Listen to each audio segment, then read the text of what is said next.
Bonjour, dans le Bordelais, on est rive droite, on est rive gauche, on est à bâbord ou à tribord. Bref, tout est rythmé par le flux des marées, du fleuve, de la rivière, la Dordogne, de l'estuaire et de la mer, de l'océan, pas loin. Ici, nous sommes dans les Côtes de Blaye, au château Cantino, dans la commune de Cars, tout près de Blaye, tout près de l'estuaire, et des croupes calcaires et argilo-calcaires qui sont sur les hauteurs. La famille qui nous reçoit, Bouscas, Yann Bouscas, un homme de la mer, courtier maritime, et son épouse, Florence, née Vieljeux, pas tout à fait, mais son grand-père était Pierre Vieljeux, et Nicole Deluse est son ancêtre. Donc ce sont des familles très ancrées dans la tradition et dans l'histoire bordelaise, qui ont élu domicile ici, et qui ont fabriqué des fils qui, eux aussi, sont dans la vigne. On va les voir, ils vont nous raconter leur histoire et nous parler de leur vin. Cantino, première côte de Blaye.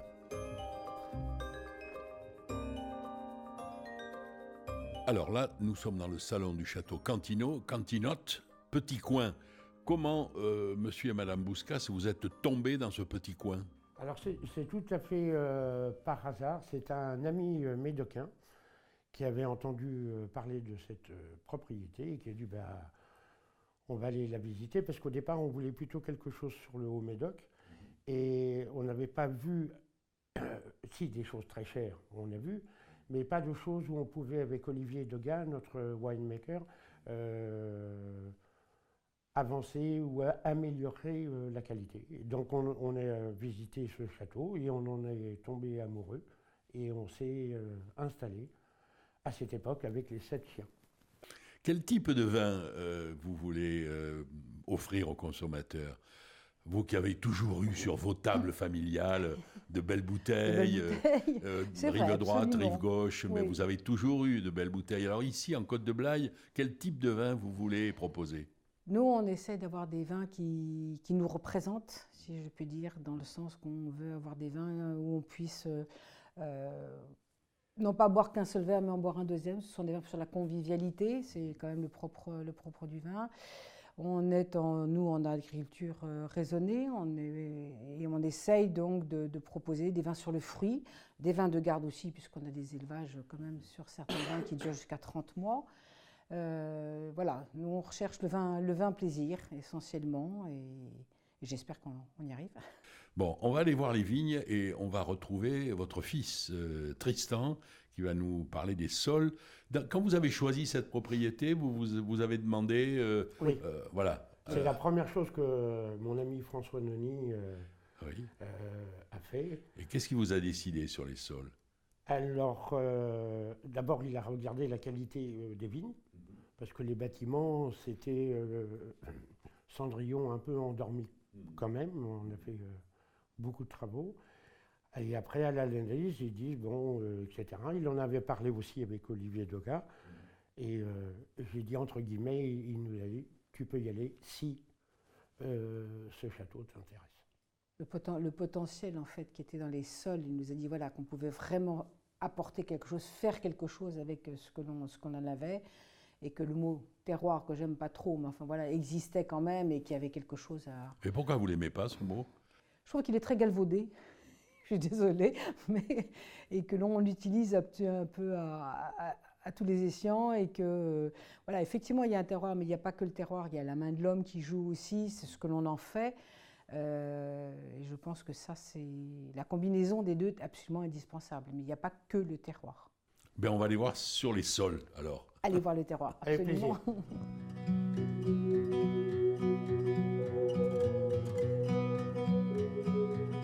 Au lieu dit Cantino, c'est-à-dire au château Cantino, en Côte de Blaye, sur la rive droite, donc, nous retrouvons Tristan Bouscas, qui est un des fils de la famille Bouscas. Vous êtes dans les vignes, sur une des parcelles, 25 hectares en tout dans la propriété. Exactement.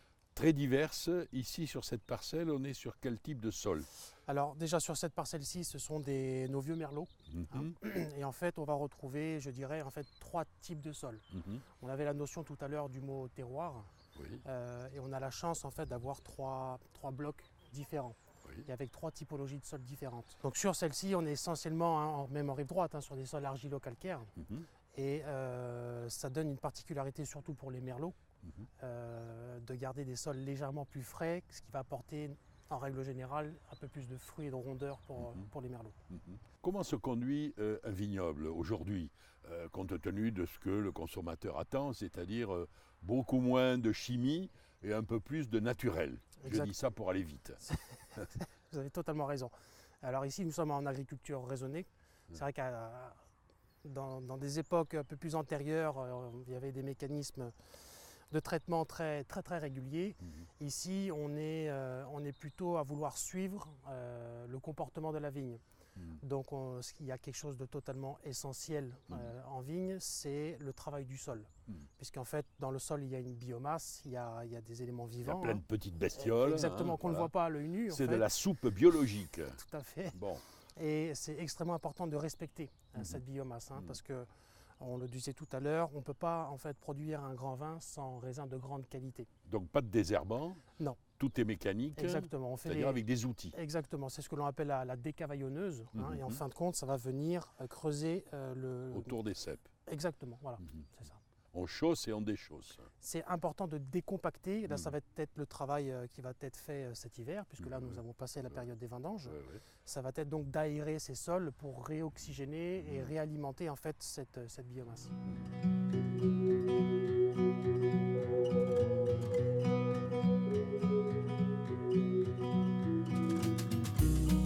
Voyons, si je ne me trompe, Florence et Tristan, je ne vois ici aucune barrique bordelaise. Il y a des barriques de beaucoup plus grande contenance, et puis il y a ces fameux foudres verticaux qui sont magnifiques. Pourquoi pas de bordelaise ici? Pas de vieillissement en 225 litres? On a commencé dans les années 2002 à travailler avec des barriques traditionnelles bordelaises. Et en fin de compte, on s'est rendu compte avec notre cuvée Tour de Cantino, sur des élevages qui durent environ 24 mois, on s'est rendu compte avec les foudres qu'on avait une finesse de bois, en fait une intégration des tanins du bois nettement plus souple et beaucoup plus d'élégance dans les vins. Moins massive, c'est ça. Et donc c'est la raison pour laquelle depuis le millésime 2010, nous avons décidé de rééquiper totalement notre chai avec des foudres de 30, 50 et 70 hectolitres. Qui correspondent en plus au travail parcellaire peut-être? Exactement, en fonction des rendements, tout à fait, c'est ce que l'on essaye de respecter, ce que je vous expliquais tout à l'heure en vigne, c'est que chaque parcelle a un caractère et on veut vraiment préserver ce caractère jusqu'à l'assemblage final, puisqu'on fait les assemblages après la seconde fermentation. Est-ce que vous êtes les seuls dans le vignoble à élever le vin en foudre comme ça j'ai vu des cuves béton aussi qui sont traditionnelles et qui sont elles aussi bordées de bleu. Voilà. Est-ce que ces foudres tronconiques sont généralisées ou bien c'est votre originalité? Je pense que c'est une originalité de Cantino. Je ne dirais peut-être pas que nous sommes les uniques vignerons à utiliser ce genre de cuve dans l'appellation. En revanche, peut-être qu'on a été précurseur dans les débuts des années 2010, mais c'est essentiellement des types de cuves que l'on retrouve en Bourgogne. Et c'est vrai qu'à Cantino, on a, je dirais, un style de vinification nettement plus bourguignon que bordelais. Peut-être qu'il ne faudrait pas le dire. Expliquez-moi cette différence.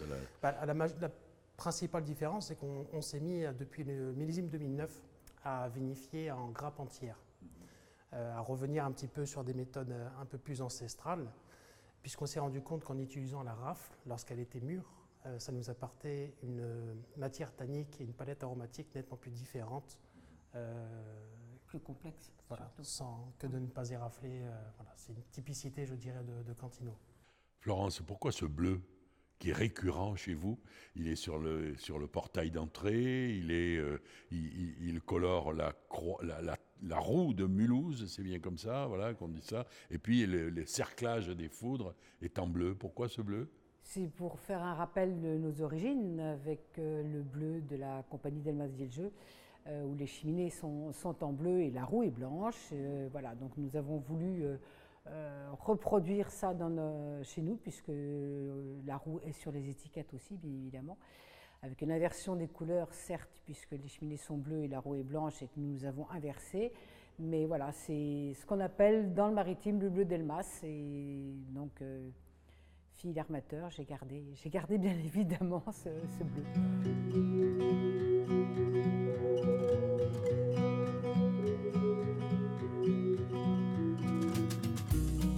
Tristan, je veux que vous me disiez ce que vous raconte ce vin. D'abord, quel est-il? C'est un Cantino, quelle année? Tout à fait, Château Cantino 2010, Oui. donc très joli millésime sur la région bordelaise. On a eu la chance d'avoir un climat très clément. Vraiment un printemps qui a été sec, une légère pluie en début d'été, et vraiment ça nous a sorti, je dirais, des raisins très jolis. Au premier nez, on se rend compte qu'on a quand même un nez qui est relativement expressif. Le millésime 2010, il a, je dirais, eu le temps quand même de s'affiner en bouteille. Et on remarque très souvent, c'est une typicité à Cantino d'avoir des arômes de boîte à cigares.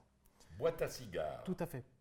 Et ça, c'est essentiellement dû en fait à nos élevages en cuve tronconique, où en fait on a une finesse du bois au nez, pas trop présente, et c'est ce qui permet en fait d'avoir cet équilibre déjà au nez. On se rend compte qu'on a des fruits quand même rouges, mûrs, légèrement croquants, puisqu'à Cantino on aime bien en fait toujours garder une pointe de fraîcheur, et c'est essentiellement dû en fait à notre Cabernet Franc, puisqu'en fait sur ce vin nous avons un élevage de 55% de Merlot et 35 de Cabernet Sauvignon et 10 de Cabernet Franc. Donc c'est relativement atypique sur la rive droite d'avoir 55-45, et c'est ce qui fait en fait l'identité du Château Cantino. Au château Cantino en Côte de Blaye, sur la rive droite de l'estuaire, on a l'esprit de famille. Les noms des familles s'égrènent: Delmas Vieljeux, Deluse, Bouscas. Tout ça forme des propriétaires attentionnés pour leurs vins, dont ils font profiter les palais et les lèvres et les bouches et les esprits, essentiellement asiatiques. Château Cantino, Côte de Blaye, vous pouvez y venir aussi.